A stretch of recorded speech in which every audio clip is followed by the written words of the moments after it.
This week, we will consider situations where there might be more than one condition that solves the problem. We have already learned that a solution to an equation means a value of the variable that makes the equation true. We will see that the inequalities we solve have many, sometimes infinitely many, solutions. The activities in this lesson present two types of scenarios. When the variable represents a measurement, the possible values can usually be the number within the range satisfied by the constraint.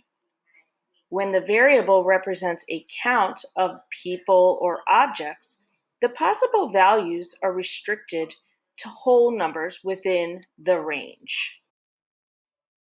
In the warm-up, you were to estimate a height that would be too high for the man's actual height and a height that would be too low.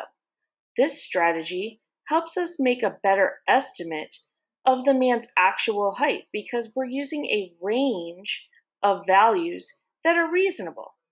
The man's actual height is 5 feet 10 inches. How can we use that information to better describe the child's height? Here, we could say that the child's height is less than 5 feet 10, or we could write h is less than 5 foot 10 inches, where h represents the child's height.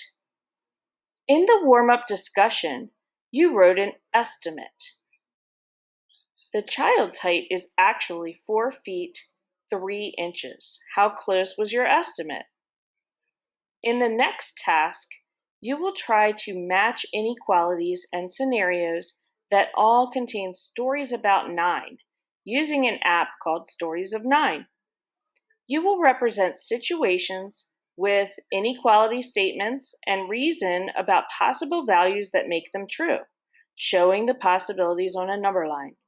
You will examine the difference between solutions that are continuous, like measurements, and those that are discrete and require whole number solutions, like people, objects, or points.